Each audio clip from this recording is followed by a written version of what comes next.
They asked me to begin with causes, but causes are a lie historians tell themselves, so sleep comes easier. I was there when the arguments began, when the chamber lights dimmed to archive blue, and the delegates of 1,000 worlds adjusted translation halos and prepared to debate humanity's so-called accidental galactic unification wars. I speak now because silence has hardened into doctrine, and doctrine erases the texture of fear. I am the last living witness who remembers the sound humans made when they learned they were not alone, and how that sound bent us. The humans did not arrive as conquerors. Their first ships were patched, asymmetrical things that hummed like nervous insects, broadcasting greetings in mathematically polite spirals. We laughed, quietly, as elders do when children attempt the old dances. Our records show no declaration of war, no manifesto of expansion. What they brought instead was a habit, the habit of helping, the reflex of improvisation, the reckless assumption that problems existed to be solved together. It was a small habit, barely noticed, until it metastasized. I was a junior archivist then, assigned to annotate the Terran contact logs. I watched them rescue a drifting Thal cruiser with engines flensed by micrometeors, watched them patch hulls with printable composites and jokes. I watched them share water and stories, learned the cadence of their laughter, a rising rasp that sounded like survival remembering itself. When the Thal thanked them with trade credits and a ceremonial plaque, the humans asked instead for schematics. That was the first mistake, though no one called it that yet. They did not understand our borders. To them, a boundary was an invitation to knock. To us, it was a membrane of memory, scar tissue from old collapses. Humans knocked everywhere. They connected systems that had been politely isolated for centuries, carried innovations across quarantines with a grin and a waiver form, rewired supply chains because it seemed inefficient not to. Each act was benign. Each act solved a problem. Each act invalidated a treaty someone else depended upon to keep a neighbor contained. The chamber tonight insists that intent defines guilt. They will quote the Terran ethicists who argued that accidents absolve. I will tell them that accidents are more dangerous than malice because malice can be negotiated with. Accidents spread. A human medical team arrived on Kesh and cured a plague we had allowed to burn itself out for cultural reasons. The survivors multiplied. Food ran short. Kesh raided its neighbor. The neighbor retaliated. Humans returned, shocked, to mediate, bringing drones and disaster relief. The drones mapped routes. The routes carried weapons. The weapons ignited a regional war that drew in old alliances like dry tinder. We called emergency councils. Humans attended, apologizing sincerely, offering aid. Their aid was effective. Their effectiveness destabilized power balances, refined over millennia. When they rebuilt a shattered moon with modular habitats, refugees settled, economies surged, and the old gatekeepers lost leverage. Gatekeepers do not fade quietly. They armed. Humans sold nothing, but they taught maintenance, logistics, redundancy. You cannot teach resilience without teaching war. The first fleets mobilized without human captains. That is the bitter irony the chamber avoids. We unified against each other using human methods, human tools, human assumptions about cooperation under stress. When humans realized the scale of what was unfolding, they tried to withdraw. Withdrawal collapsed networks they had become central to. The collapse killed billions. They returned, horrified, to stabilize, to fix. Stabilization required coordination. Coordination required authority. Authority required force. So the wars acquired a name, and the name absolved us. Accidental. As if gravity were optional. As if connecting every wound to every healer would not spread infection. I will testify that no human plotted galactic rule. I will also testify that their refusal to accept limits, their faith that good intentions plus clever hands could outrun history, forged a unity of fire. We became one not because they wanted it, but because once touched by them, we could no longer afford to remain apart. This is the record I offer now, under oath and memory, before verdicts calcify, before comfort overwrites consequence, before truth is domesticated forever. They will ask for timelines next, neat bars of escalation that pretend order was present. I remember instead the smell of ionized dust after the first gates burned, and the way humans went quiet when they understood their maps had become targets. Silence was how they prepared themselves. They stopped joking. They listened. And when humans listen, they absorb patterns faster than fear can keep up. The chamber claims the first shots were fired by the Rel Combine. That is technically accurate and morally useless. Shots require weapons. Weapons require supply. Supply requires trust networks. Humans had stitched those networks together with goodwill and competence. When the Rel fired, they were using corridors optimized by Terran logistics, fueled by reactors stabilized with Terran math, guided by NAV tables corrected by Terran air models. Responsibility dilutes until it becomes invisible, and then it kills indiscriminately. I was embedded with a joint relief convoy when the blockade at Narrowan failed. Our escorts were civilian craft retrofitted in a week, armored with scavenged plating and courage. The humans argued among themselves about engagement rules. Their voices stayed low, measured, as if volume might escalate intent. They chose restraint. Restraint failed. Missiles do not care about ethics. When the convoy shattered, humans did not scream. They moved, hands steady, triaging wreckage while return fire stitched the dark. That was the moment our admirals noticed. Humans fought like medics. Word spread quickly. Worlds petitioned for Terran advisors, not generals. Advisors who taught how to keep ships flying after catastrophic loss, how to feed populations under siege, how to maintain morale when casualty numbers exceeded cultural tolerance. These lessons translated seamlessly into warfare. Keep systems alive. Minimize waste. Rotate crews. Decentralize command. Empathize with the enemy's logistics. Break the chain without breaking the people. It was horrifyingly elegant. The historians will debate when unification became inevitable. I place it at the signing of the Emergency Transit Accord, a document drafted by exhausted clerks and Terran lawyers on recycled air. It standardized gate access during crises. Standardization is the mother of empires. Once every fleet relied on the same protocols, divergence became lethal. Humans warned us. They said dependence creates fragility. We thanked them and signed anyway. As battles multiplied, humans found themselves issuing orders they never sought. Their communications infrastructure was the only one resilient enough to survive cascading sabotage. Messages routed through Terran relays arrived intact. Requests became directives by inertia. Directives hardened into commands when ignored. Humans protested each step, recording objections, annotating logs for some future tribunal.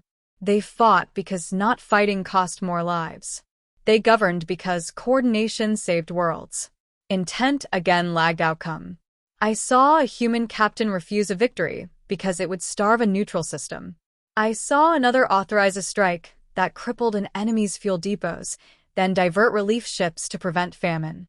The galaxy learned a new grammar of war, one that conjugated mercy with force. We learned it too slowly. Resistance movements formed against human influence, painting them as tyrants. The irony burned. Tyrants do not apologize mid-battle. Tyrants do not rebuild what they break. When the first Unification Council convened under fire, humans sat in the back rows, stained with grease and grief. They spoke last, always last, summarizing options no one liked and consequences no one wanted to own. We voted ourselves into a single command structure because fragmentation had become suicide. The wars acquired a second name then, whispered rather than written. Necessary. If the chamber insists on villains, they will find them. They always do. I offer instead a confession. We asked humans to save us from the chaos their presence revealed. They did. And in doing so, they showed us that unity forged under pressure leaves scars that never quite fade. Even now, as records fossilize, I hear their questions echoing through ruined halls, always the same, asked without accusation. How do we stop the bleeding? Who needs help first? What will this cost tomorrow? Those questions became our banner. They still haunt me, because banners once raised are hard to lower without tearing. History prefers clean endings, but we live inside the frayed fabric they left behind. I was summoned to testify after the armistice, when silence became policy. The halls of records smelled of solvent and old paper, an affectation humans encouraged so memories would feel physical. They believed truth anchored better when it could be touched. I believed nothing could anchor what we had become. Unification was no longer a process, it was an organism. It fed on synchronization, on shared clocks and harmonized protocols. Every world ticked together or suffered drift. Supply convoys missed windows, defenses lagged, civilians paid. Humans called it systems failure. We called it destiny. The war slowed not because we wanted peace, but because exhaustion flattened ambition. Fleets lay gutted, treasuries hollowed, populations numb. Humans aged visibly then, lines carving their faces as if time itself demanded payment. They began to speak of leaving. The proposal terrified us. I attended the closed deliberation where departure was debated. No humans voted. They presented models and probabilities, asked permission to withdraw support. Without them, the models predicted famine, renewed war, extinction curves that no one wanted to see. We denied their request, not with malice, but with fear. The chamber framed it as temporary. Humans heard permanence. They accepted because they always did, and because refusal would kill. After that, accidents ended. Intent arrived, late and ashamed. Humans reorganized command to minimize harm, codified escalation thresholds, installed oversight layers thicker than armor.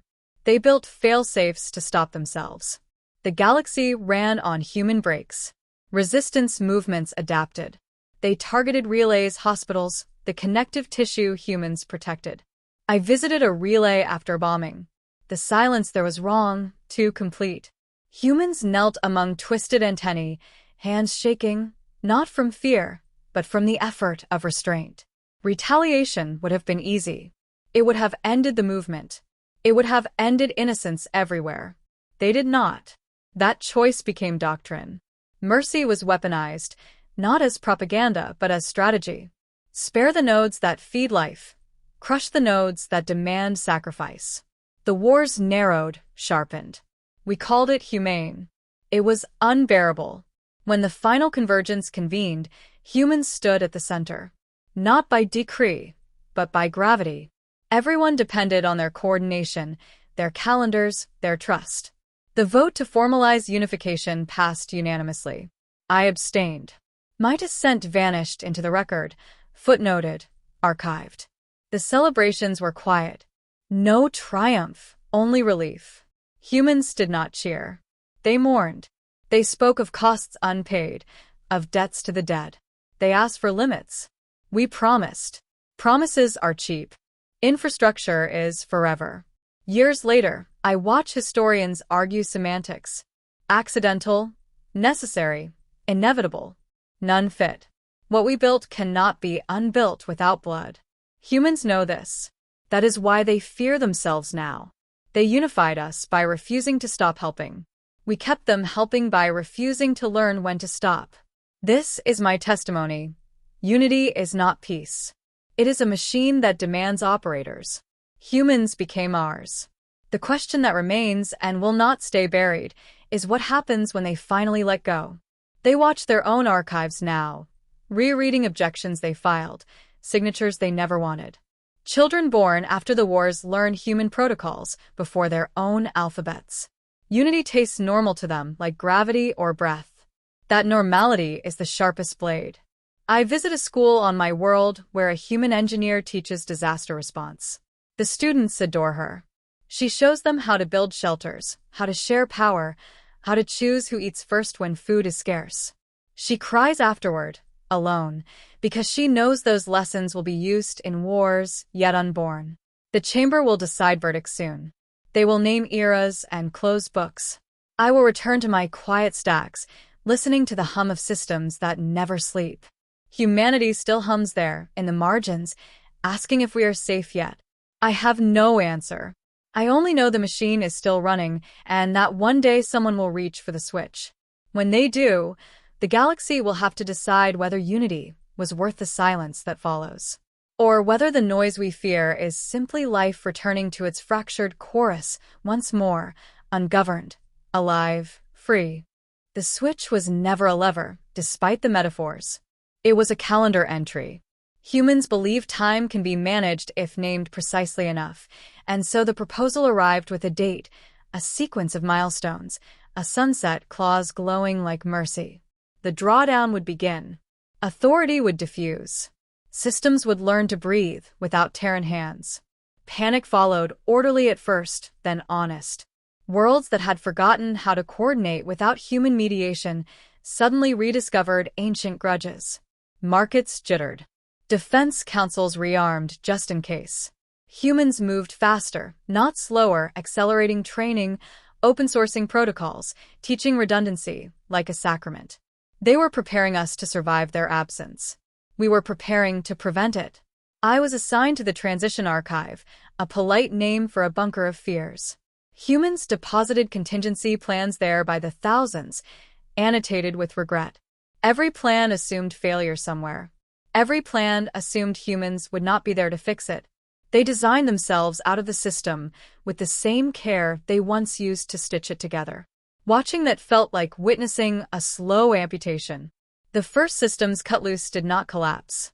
They wobbled, adapted, surprised us. Local leaders made mistakes and owned them. Aid arrived late and still saved lives. The galaxy exhaled. Maybe we could do this. Maybe Unity had taught us enough. Then the quiet wars began. They did not announce themselves with fleets. They arrived as audits, sanctions, legal challenges over transit rights and resource shares. Without humans arbitrating, interpretations hardened. Courts stalled. Someone tested a border with a defensive exercise. Someone else responded. The machine shuddered. Humans watched from advisory seats, knuckles white, bound by rules we had insisted upon. Their models lit up with red. They warned us in memos and muted testimony. We thanked them and continued. Sovereignty feels like oxygen until the fire starts. The spark came from a place no one expected, a famine response. Two neighboring systems disputed relief routing. Both invoked old clauses humans had deprecated but never erased. Convoys stalled. People starved. A local commander rerouted aid by force, bloodlessly at first. Then shots. Then reprisals. The calendar entry loomed closer, the sunset clause mocking us with its calm. Humans broke their own rule that day. They intervened without mandate, seizing control of the corridor, flooding it with food and doctors. The famine ended. So did the transition. Protests erupted across the unified space, some demanding punishment, others pleading for permanence. Humans resigned en masse, an act so synchronized it felt like a second unification inverted. I found the lead Terran coordinator alone in the archive afterward, staring at the calendar entry as if it had betrayed him. He asked me, softly, whether we would survive without them. I told him truth as I knew it. We might, eventually, but not without becoming something else. He nodded, as if that were worse. Emergency powers were reinstated with amendments and apologies. The wars did not return at scale, but the threat never left. Humanity's shadow lengthened again, reluctant and immense. They rebuilt trust they had just taught us to live without. The lesson curdled. Children ask why humans look tired in the murals. I tell them fatigue is the price of holding the sky. They ask who will hold it next. I have no myth left, only silence that sounds like an answer and waits for a brave voice. Now the chamber prepares its final declaration. The words are careful, accidental, with qualifications, necessary with limits, temporary, with an asterisk that stretches into infinity. I am asked to sign as witness. My hand trembles, because I have seen the switch. It is not a lever or a date. It is a choice we refuse to make without someone else to blame. Humanity became that someone by loving us too efficiently.